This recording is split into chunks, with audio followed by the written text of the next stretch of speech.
Hello everyone, welcome back to target for IQ. मेरा नाम है वैभव। कॉलेजियम सिस्टम को लेकर सुप्रीम कोर्ट पे बार बार उंगलियां उठती हैं। देखिए, कॉलेजियम सिस्टम में बेसिकली होता क्या है, कुछ जजेस नियुक्त किए जाते हैं जो कॉलेजियम सिस्टम में बैठते हैं और वो ये डिसाइड करते हैं सुप्रीम कोर्ट और हाई कोर्ट के जजेस को कहाँ पर ट्रांसफर कराना है, या फिर सुप्रीम कोर्ट हाई कोर्ट जजेस को कौन कौन जज नियुक्त होने चाहिए। ये सारा डिसीजन कॉलेजियम सिस्टम का ही होता है। अब इस कॉलेजियम सिस्टम को बार बार चैलेंज किया जाता है, इसकी पारदर्शिता को लेकर चैलेंज किया जाता है। इस पे आरोप लगते हैं कि ये नेपोटिज्म का काम करते हैं, यानी कि भाई भतीजावाद सिस्टम यहाँ पर चलता है। अब काफी यहाँ पे याचिकाएं भी डाली जाती थी सुप्रीम कोर्ट में कि ये जो कॉलेजियम सिस्टम है इसको हटा देना चाहिए, पर बार बार सुप्रीम कोर्ट अपना यही सख्त रवैया रखती थी कि नहीं, कॉलेजियम सिस्टम हमारे इंडिपेंडेंस ऑफ जुडिशरी को ध्यान में रखते हुए सही है।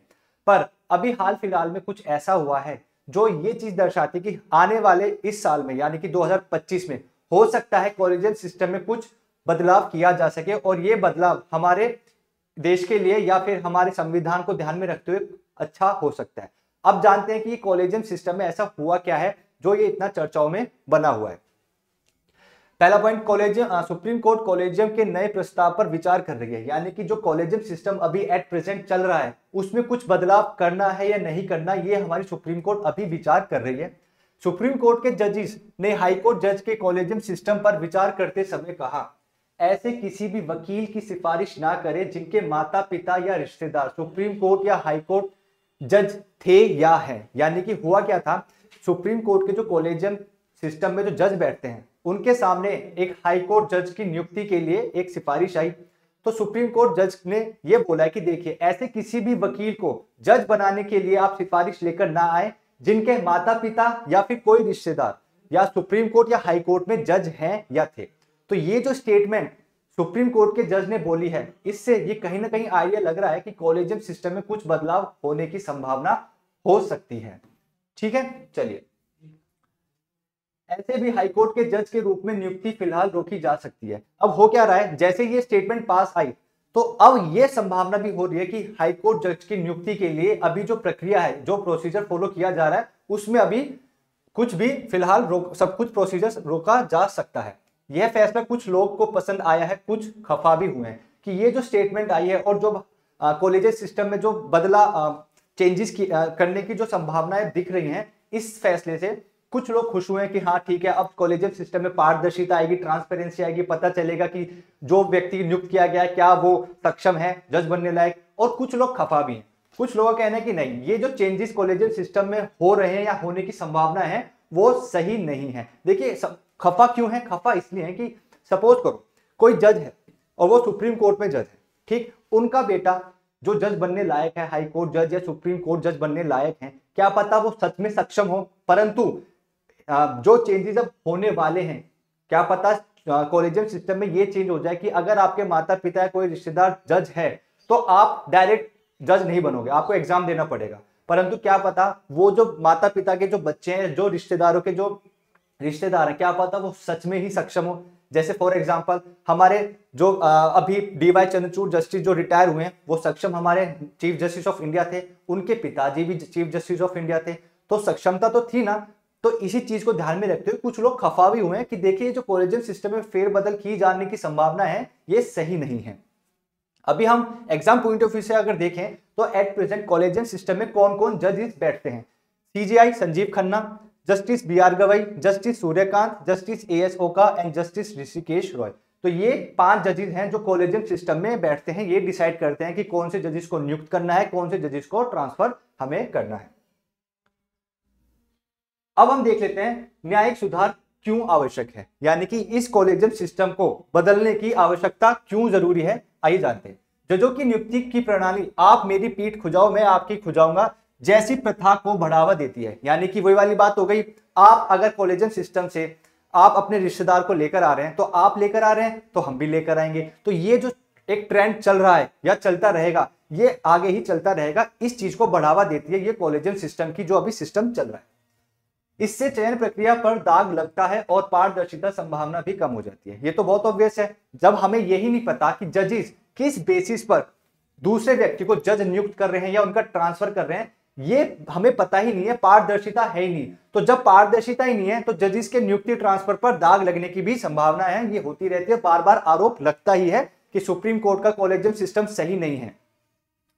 एनजेएसी की सुनवाई के दौरान एक वकील ने कहा था 50% हाईकोर्ट जज के बच्चे या करीबी रिश्तेदार ही जज बनते हैं। जब एनजेएसी एक्ट यानी 99 अमेंडमेंट एक्ट के द्वारा ये लाया गया था, तो जब इसकी सुनवाई हो रही थी कि क्या ये एनजेएसी एक्ट संवैधानिक है या नहीं, तो जब इसकी सुनवाई हो रही थी तो एक वकील साहब ने ये बोला था कि सर, हाईकोर्ट जज में जो 50% जजेस हैं जो बैठते हैं, ये संभावना 50% ये है कि उनके या तो कोई रिश्तेदार या उनके बच्चे ही हाईकोर्ट जज बनते हैं। तो ये देखिए, पारदर्शिता बिल्कुल भी नहीं है, जीरो है। हमें पता ही नहीं चलता कि हाईकोर्ट जज या सुप्रीम कोर्ट में जो व्यक्ति नियुक्त किया जा रहा है किस बेसिस पे किया जा रहा है, क्या वो सक्षम है कि वो जज बनने लायक हैं, क्या वो फैसला बिल्कुल सही देंगे, सटीक देंगे, ये हमें कुछ नहीं पता। तो ये कॉलेजियम सिस्टम पर बार बार उंगलियां उठती रहती हैं। कॉलेजियम व्यवस्था, सुप्रीम कोर्ट हाईकोर्ट जजों की नियुक्ति का ट्रांसफर। अब क्या होता है, वही मैंने आपको बताया था, कॉलेजियम सिस्टम काम क्या करती है, या तो उनको नियुक्त करती है, अपॉइंटमेंट करती है, या उनका ट्रांसफर करती है। यह व्यवस्था ना तो हमारे संविधान में है और ना ही संसद ने इस पर कोई कानून बनाया है। ये जो कॉलेजियम सिस्टम है हमारे कॉन्स्टिट्यूशन में कहीं पे भी बताया नहीं गया, किसी भी अनुच्छेद में नहीं बताया गया कि कॉलेजियम सिस्टम नाम की भी कोई प्रणाली है हमारे देश में, और ना ही संसद ने कॉलेजियम सिस्टम को लेकर कोई कानून पास किया है। तो ये जो कॉलेजियम सिस्टम है ये कैसे आया है, ये आया है उच्च न्यायालय के निर्णय से, यानी कि केसेस फाइल हुए, पेटिशंस फाइल हुए, जजमेंट्स आए हैं, उस जजमेंट के बाद ये कॉलेजियम सिस्टम हमारे देश में लगा है। सुप्रीम कोर्ट इस कॉलेजियम सिस्टम के बाद ही अपना फैसला सुनाती है कि हमें किस व्यक्ति को अगला चीफ जस्टिस ऑफ इंडिया नियुक्त करना है या किस व्यक्ति को सुप्रीम कोर्ट हाई कोर्ट जज को नियुक्त करना है, ये सब कॉलेजियम सिस्टम का ही काम है। अब देख लेते हैं कि ये जो कॉलेजियम सिस्टम है, ये हमने अभी पढ़ा कि जुडिशियल प्रोनाउंसमेंट से यानी जजमेंट से ही कॉलेजियम सिस्टम आया है। तो हम थोड़ा सा हिस्ट्री यानी बैकग्राउंड में चलते हैं। प्रथम न्यायाधीश मामला, यानी कि एक हमारा प्रथम न्यायाधीश मामला हुआ था, जो ये हुआ था ना मैटर, कॉलेजियम सिस्टम था नहीं, कॉलेजियम सिस्टम से पहले कुछ जजमेंट्स हुए, उसके बाद ही ये कॉलेजियम सिस्टम आया।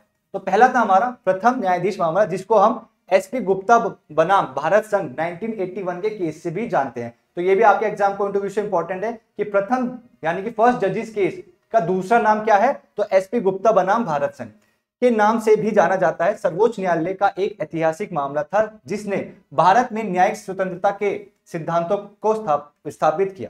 अब देखिए इस केस में हुआ क्या था। इस मामले से यह स्थापित हुआ कि न्यायाधीशों के चयन में प्राथमिक भूमिका भारत के राष्ट्रपति की है, ना कि भारत के मुख्य न्यायाधीश सीजेआई की। इस केस में यह नियुक्त हुआ था, यह डिसाइड हुआ कि जब भी आप सुप्रीम कोर्ट या हाई कोर्ट जज नियुक्त करोगे, सीजेआई नियुक्त करोगे, तो यहाँ पे जो डिसीजन लिया जाएगा वो प्रेसिडेंट ऑफ इंडिया का लिया जाएगा, ना कि चीफ जस्टिस ऑफ इंडिया। यानी कि शक्ति किसको दे दी गई थी, इस वाले केस में शक्ति दे दी गई थी हमारे राष्ट्रपति को, राइट। इस मामले में फैसला सुनाया गया कि भारत के संविधान के अनुच्छेद 124 में परामर्श शब्द का अर्थ सहमति है। यानी कि इस वाले केस में बोला गया था कि जो हमारे आर्टिकल अनुच्छेद 124 में लिखा है, परामर्श का मत होता है सहमति। तो यहाँ पे ज्यादा शक्ति किसको दे दी गई थी, प्रेसिडेंट को दे दी गई थी। यानी कि अब प्रेसिडेंट ही डिसाइड करेंगे हमारे देश के अगले चीफ जस्टिस कौन होंगे, किस जजिस को नियुक्त करना चाहिए। तो ये हमारे इस वाले केस में हेल्ड किया गया था।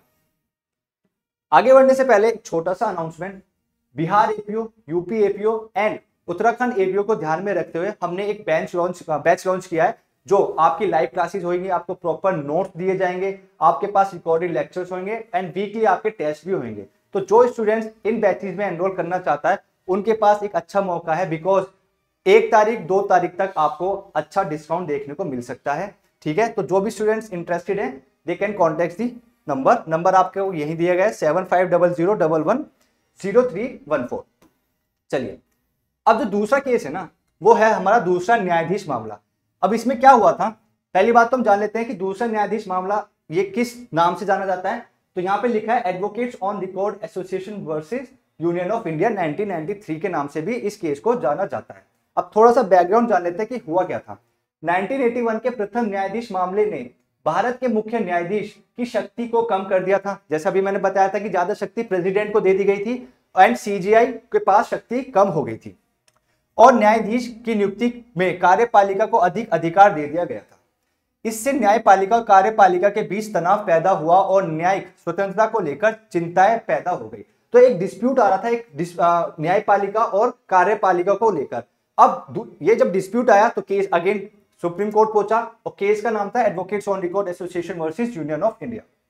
द्वितीय न्यायाधीश मामले में हुआ क्या है, आइए जानते हैं। 9 जजेस की पीठ ने पहले जजों की मामले को अमान्य करार दिया। अब याद रखना 9 जजेस बेंच थी एडवोकेट्स ऑन रिकॉर्ड वाले केस में, ठीक है। तो ये भी पूछा जा सकता है कितने जजेस की बेंच ने फर्स्ट जजेस केस को अलग किया था, अनकॉन्स्टिट्यूशनल कहा था। और कॉलेजियम सिस्टम की स्थापना की, ठीक है, जो कॉलेजियम सिस्टम की स्थापना हुई थी वो हमारे सेकंड जजेस केस में की गई थी। कॉलेजियम सिस्टम एक ऐसा मंच है जिसमें मुख्य न्यायाधीश और सुप्रीम कोर्ट के थर्ड जजेस केस के बाद ही ये हमारा कॉलेजियम सिस्टम आया। 4 वरिष्ठ न्यायाधीश शामिल होते हैं। कॉलेजियम न्यायाधीश की नियुक्ति और तबादले की सिफारिश करता है और कॉलेजियम द्वारा नामों पर निर्णय लेने के बाद ही सरकार की भूमिका होती है। तो यहाँ पे साफ, इस वाले केस में साफ बोल दिया गया है कि सुप्रीम कोर्ट में जजेस की नियुक्ति के लिए हमारा कॉलेजियम सिस्टम ही काम करेगा, और जब एक बार कॉलेजियम सिस्टम डिसाइड कर लेगा उसके बाद अपना फैसला कॉलेजियम कहां भेजेगा, राष्ट्रपति के पास, उनको फिर अपना डिसीजन देना पड़ेगा। ये हमारे सेकंड जजेस केसेस में बोला गया था। तीसरा केस आया उसके बाद, तीसरा न्यायाधीश मामला, ठीक है, यानी कि थर्ड जजेस केस। इसका हम नाम जान लेते हैं कि इसको दूसरे किस नाम से जाना जाता है, तो है इन रे प्रेसिडेंशियल रेफरेंस, यानी कि प्रेसिडेंट, राष्ट्रपति ने अपना रेफरेंस भेजा था, क्योंकि पहले में प्रेसिडेंट को शक्ति दे दी गई थी और दूसरे केस में प्रेसिडेंट से शक्ति ले ली गई थी। तो जब प्रेसिडेंट से शक्ति वापस ले ली गई तो प्रेसिडेंट ने अपना रेफरेंस भेजा सुप्रीम कोर्ट में, और केस का नाम भी यही है, इन रे प्रेसिडेंशियल रेफरेंस 1998 के नाम से भी इस केस को जाना जाता है। भारत के तत्कालीन राष्ट्रपति KR नारायण द्वारा उठाए गए एक प्रश्न के जवाब में भारत के सर्वोच्च न्यायालय द्वारा दिया गया यह मत था। तो पहले ये जो इन रे प्रेसिडेंशियल रेफरेंस केस डाला गया था, कौन से राष्ट्रपति के द्वारा डाला गया था, तो ये भी आपका इंपॉर्टेंट हो गया एग्जाम पॉइंट ऑफ व्यू से, KR नारायण थे उस समय। अब 3 बिंदु पढ़ते हैं कि इस केस में हुआ क्या था। भारत के मुख्य न्यायाधीश CJI को 4 वरिष्ठतम न्यायाधीशों के कॉलेजियम सहित अधिकांश न्यायाधीश से परामर्श करना होगा। तो यहाँ पे ये बोला है कि जो कॉलेजियम सिस्टम में 4 न्यायाधीश थे उनको अन्य न्यायाधीशों के साथ कंसल्ट करना पड़ेगा, पूछताछ करनी पड़ेगी जब भी किसी जज को नियुक्त करना है। यदि 2 या अधिक न्यायाधीश सिफारिश से असहमत हो तो मुख्य न्यायाधीश को इसे सरकार के पास नहीं भेजना चाहिए। तो यहाँ पे यही है कि जब भी कंसल्ट करते हो, मेजोरिटी ऑफ कंसल्टेशन काम नहीं करती, तो आप फर्दर सरकार के पास, गवर्नमेंट के पास अपनी सिफारिश नहीं भेजेंगे।